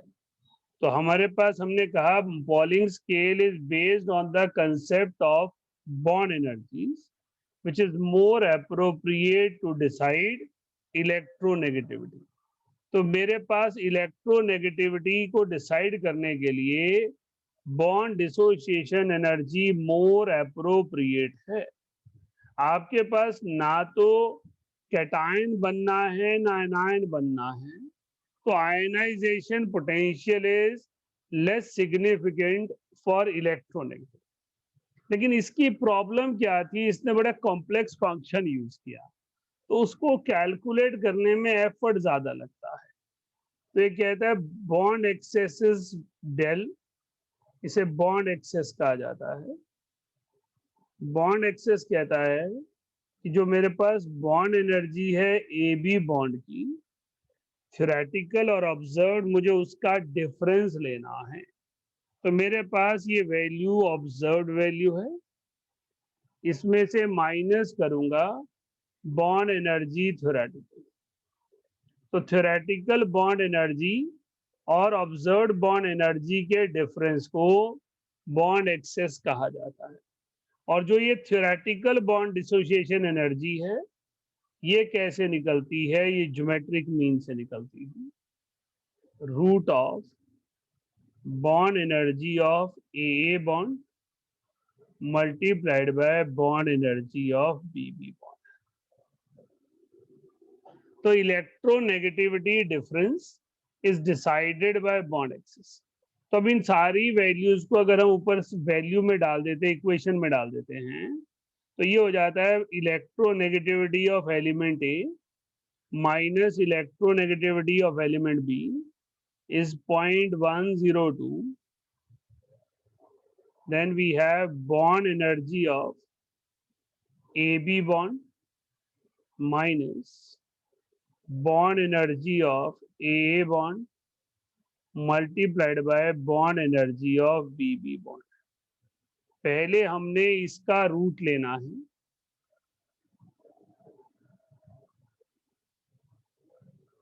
और फिर इस सारे का रूट लेना है।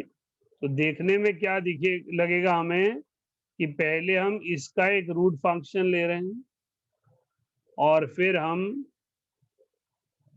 इसका रूट ले रहे हैं, राइट।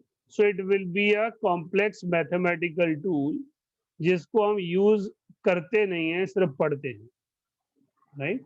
इसलिए वरीड सम ना हो कि इस इक्वेशन को भी सॉल्व करना पड़ेगा तो पेपर में टाइम सारा यही खा जाएगी। इस पे कोई न्यूमेरिकल नहीं आता, राइट। तो हमारे पास इसमें कोई डिफरेंस नहीं आना है, कुछ नहीं आना है। क्वेश्चन किस पर आना है, मूलिकन स्केल को पॉलिंग स्केल में कैसे कन्वर्ट करें। क्वेश्चन आता है electronegativity in Pauling scale is electronegativity in Mulliken scale divided by 2.8। तो Mulliken scale is easy, ionization potential plus electron affinity by 2, नीचे 2.8 चाहिए, तो इन अ वे मल्टीप्लाइड बाय 5.6 हो गया। तो मेरे पास जो इलेक्ट्रोनेगेटिविटी है उसे कैलकुलेट जो करेंगे हम, किस फॉर्म में करेंगे, हम इसे कैलकुलेट करेंगे मॉलिकन स्केल में, और मूलिकन स्केल को फिर यूज करेंगे पॉलिंग स्केल के लिए, राइट। नोट कीजिए।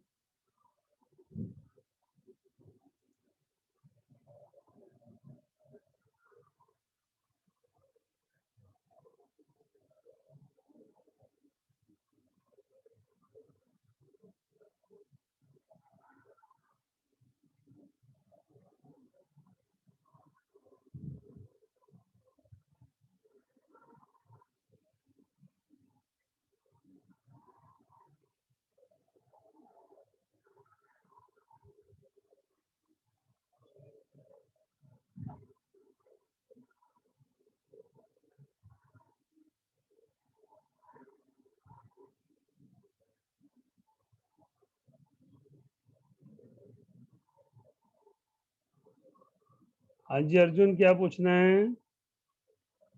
सर ये क्वेश्चन में बॉन्ड एक्सेस का फॉर्मूला भी ज्यादातर यूज होता है। हाँ जी सर ये जो क्वेश्चंस में बॉन्ड एक्सेस का भी फॉर्मूला ज्यादा यूज होता है। हमने कहा बॉन्ड एक्सेस का फॉर्मूला कहीं यूज नहीं होता, कंसेप्ट है। अगर पॉलिंग को रिसर्च लेवल पे बनाना है तो हमने ऐसे ही बनाना है, क्योंकि जो एक्चुअल फोर्स गवर्न करती है बॉन्ड एनर्जी को वो इलेक्ट्रोनेगेटिविटी है। तो एक एटम का दूसरे एटम के रिस्पेक्ट में इलेक्ट्रॉन खींच पाने की टेंडेंसी को इलेक्ट्रोनेगेटिविटी कहते हैं and it always affect bond dissociation energy.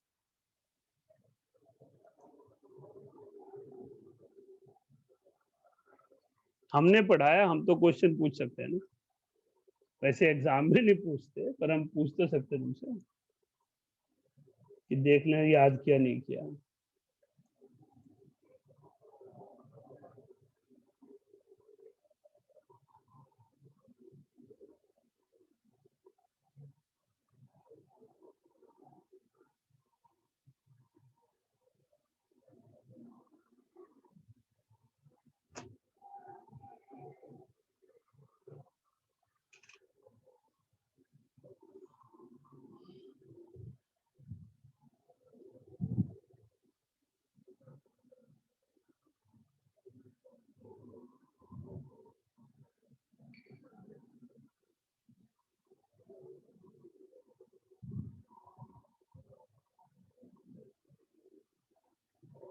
आज हो गया। So electronegativity is the tendency to attract shared pair of electron. ये सिर्फ कंसेप्चुअल टॉपिक है, यूनिटलेस क्वांटिटी है। न्यूमेरिकल्स दिए होते हैं लेकिन बहुत ज्यादा वेटेज नहीं है किसी भी लेवल एग्जाम में। देखो आईआईटी और ओलंपियाड्स के बारे में कुछ भी प्रिडिक्ट कर पाना मुश्किल होता है। रेस्ट एग्जाम में कोई न्यूमेरिकल फोकस इस पर नहीं है। ये सिर्फ कंसेप्ट है कि क्वेश्चन में पूछ लिया which of the following is correct और which of the following is incorrect. अब उसमें क्या हो गया, मुलिकन स्केल में इलेक्ट्रोनेगेटिविटी पॉलिंग स्केल से ज्यादा होती है, स्टेटमेंट आ गई। तो बच्चे को जान लिखना है कि ये स्टेटमेंट सही है गलत है। तो ऑब्वियसली ये सही है क्योंकि मुलिकन स्केल को 2.8 से डिवाइड कर रहा हूं तो इलेक्ट्रोनेगेटिविटी पॉलिंग स्केल में बन रही है। तो इसका मतलब पॉलिंग स्केल में जो वैल्यू आएगी वो छोटी आएगी और जो मुलिकन स्केल में वैल्यू आएगी वो बड़ी आएगी। दूसरा कंसेप्चुअल क्वेश्चन बन जाता है कि मोस्ट पॉपुलर स्केल्स, वैसे इसके 4 स्केल हैं अलग अलग, लेकिन मोस्ट पॉपुलर स्केल पॉलिंग और मुलिकन है।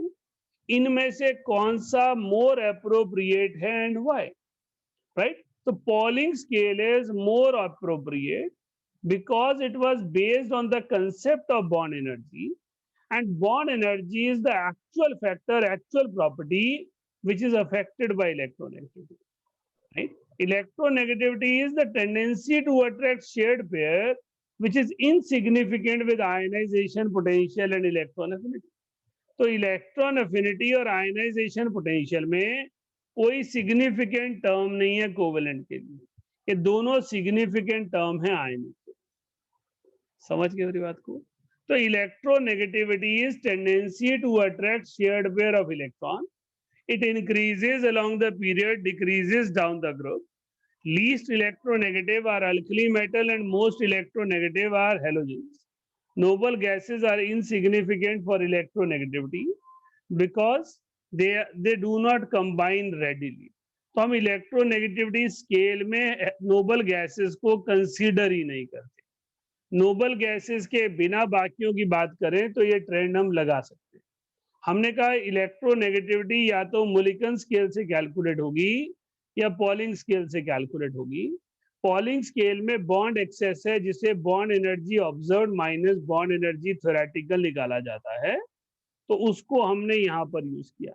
हमने कहा किसी एटम की इलेक्ट्रोनेगेटिव डिफरेंस होने का बड़ा इफेक्ट बॉन्ड एनर्जी पर आता है, इसलिए बॉन्ड एनर्जी जो है वो मोर वैल्यूएबल ड्राइविंग फोर्स है, फैक्टर है जिसकी मदद से इलेक्ट्रोनेगेटिविटी निकाली जा सकती है। क्लियर हो गया? नेक्स्ट लिखिए, electronegativity of an element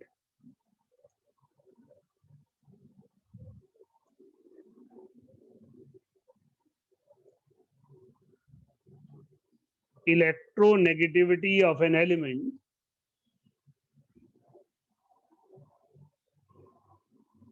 is also affected by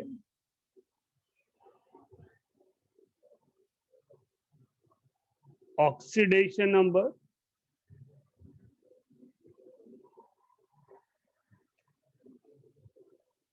type of hybridisation,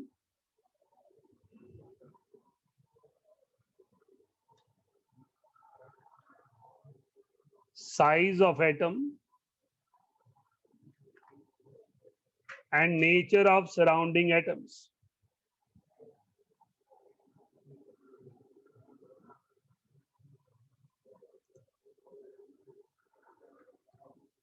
बेटा इलेक्ट्रोनेगेटिविटी को कौन कौन सी चीजें अफेक्ट करती हैं? साइज ऑफ एटम करता है, वो आप ऑलरेडी लिख चुके हैं, down the group along the period. लेकिन बाकी चीजों को आप इस चैप्टर में नहीं समझ सकते। Oxidation number is a sort of charge, not actual charge, but a concept has been developed in order to understand atom or atomic behavior. Hybridization is used in bonding. There are sp3, sp2, sp hybridizations. तो उसमें आपके पास electronegativity क्या है? Nuclear force of attraction. तो nuclear force of attraction किसकी वजह से होगी? एस ऑर्बिटल की वजह से होगी। तो जितनी एस ऑर्बिटल बढ़ाएंगे उतनी इलेक्ट्रोनेगेटिविटी इंक्रीज हो जाएगी। ये वो टॉपिक है जो मैंने ऐड किया है ताकि जब आप बॉन्डिंग चैप्टर समझ लें तो वापस इस पे आए तो समझ आ जाए। राइट, क्लियर है? तो जब आप रिवीजन के लिए बैठे तो इलेक्ट्रोनेगेटिविटी के बारे में आपको ये ना हो कि कुछ चीजें पता ना हो, लेकिन अभी फिलहाल नहीं पता है। जैसे हमने काइनेटिक एनर्जी का एक कंसेप्ट ऐड किया था डी ब्रॉगली में, 3/2 kT। 3/2 kT was the average kinetic energy of gas molecule, जो आपको गैसियस स्टेट के बाद वापस आएंगे तो समझ आएगा। मैं वापस इसको दोबारा समझाऊंगा जब आपको ये टॉपिक्स पढ़ा चुका हूंगा, वहां पर ऑलरेडी हम इसे समझ लेंगे।